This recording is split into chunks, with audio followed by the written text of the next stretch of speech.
All right, let's head back over and talk about some box office. So, moving now into the Eternal situation. All right, Eternal situation. This one I don't really have to spend as much time on as the other. So here's the thing, right? Eternals, Black Widow, both of them cost $200+ million production budget.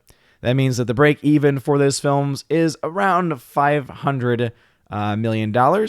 And as you can see, Black Widow got to 376, and that is why the film lost money.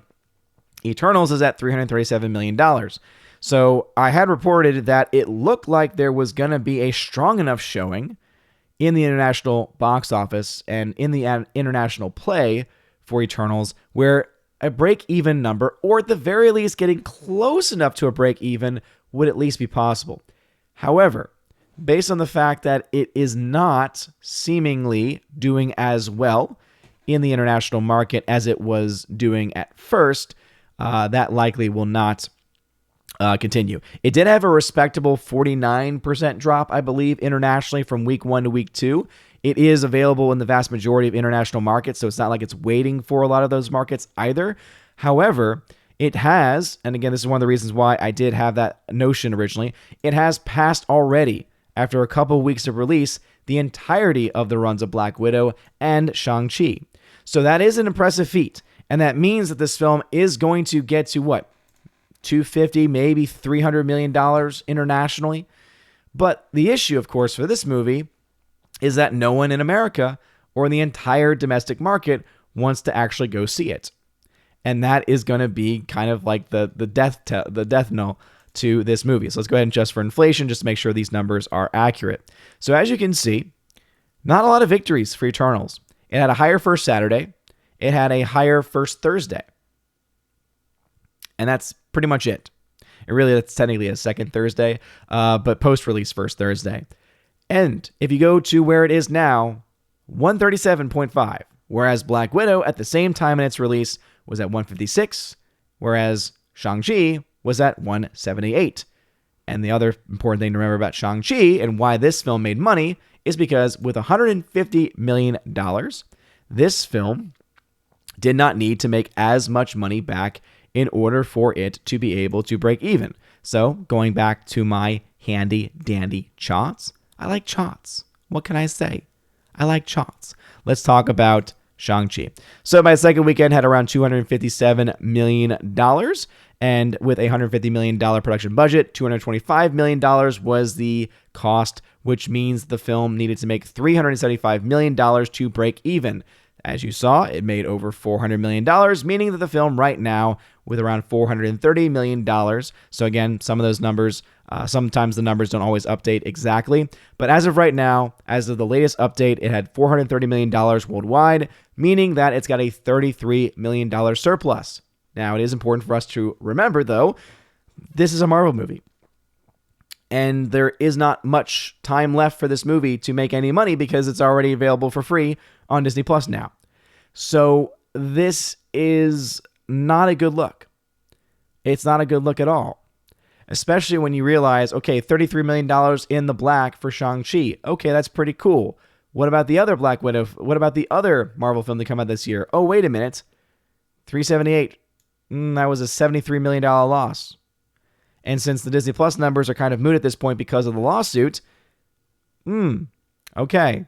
So, $73 million negative versus $33 million positive does not end with a positive number there. You add on top of that Eternals, which right now is at $98 million in the negative, in the red, and is slowing down more so internationally than was once thought that it would, and with a lot of competition coming out this weekend, likely will fall closer then to this $58.8 million number, likely. And again, things could change. Things could easily change. I want everyone to keep this in mind, that this film right here, if you can't see it, this is No Time to Die. This movie was expected to see, as you see, it was expected to be a massive loss. And yet the international community came together in droves and for some reason went gaga for this movie. So what was meant to be a massive loss, specifically and only because of the international community, is now at -9.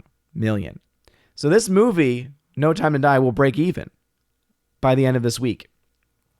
Now, I know that there's some people out there that say, well, the actual break-even's 800 or 900 million. And again, that's taking into account factors that really can't be verified, or if they can be verified, they ignore some of the other factors like tax credits, marketing campaigns, things like that, which could offset some of those costs. So that's why instead of diving into the full weeds on those numbers, I always just err on the side of, okay, let's just take the budget, the typical marketing, and then take the typical cuts and losses, do the math, and just leave it at that. I try and keep things as simple as I can.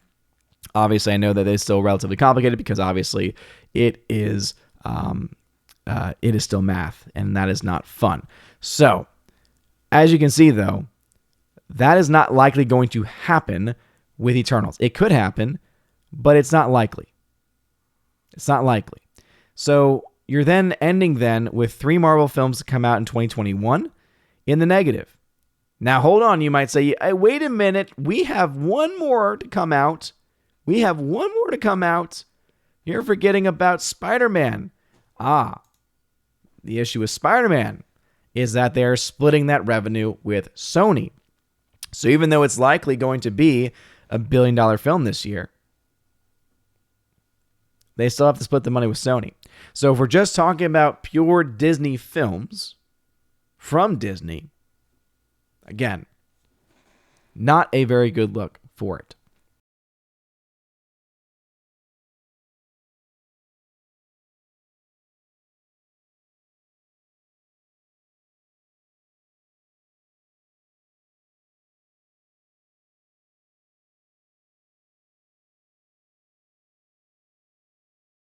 And now for a huge shout out to all of my November Patreon, Subscribestar, and Locals members. Starting first off with Patreon, Andrew Hoyle, animation commentator, Brandon, Brian P., Christopher Bowman, Dolores Ed, Dion, Father Christopher Miller, hail to you, Father, Father Damian Cook, Garrett Searles, Harold Francis, Inflamed Wood, Jacob the Juice, JC, Jeffrey Toon, Joe Horn, Jonathan Carney, Gomer Kyle 79, Laura the Modern Major General Story, Mike Jackson, Mad Mitch Dunaway, Mondo Spieler, Mr. Peabody, On to June, Orange Hat Reviews, Out of Step with Reality, Priscilla Hall, Rosetta Ullen, Stan Andrian, Teresa Martin, Theodore Bendon, Tina Bojan, and Tina B, the Empress of the Universe. And a shout out to my Subscribestar members, UAB, Mad Dog, Storm Tracker, The R, Fast Reaction, Nosferatu Gatsu, Stan 4, John B, Perpetual Punster, Mr. Roy, Glinzer, J, Alex McCarthy Jr., Dean Heiss / the new number 2, and J Rod, the Beer Guru, and of course, ZK Man. Thank you very much for supporting me over there. And to my 3 supporters over on locals.com, Kara Tharp, Bifford a Hobbit, and Robert Barnes. You guys are all amazing and beautiful people. And if you want your name shouted out at the end of every live stream and every video I do on the channel, check out that top link in the description below to find out how to sign up to the various levels that exist, including the most basic level where you get a shout out, the secondary level, the Army of Asgard, where you get that, plus access to a giveaways exclusive server where I give away things like 4Ks and Blu-rays and digital codes.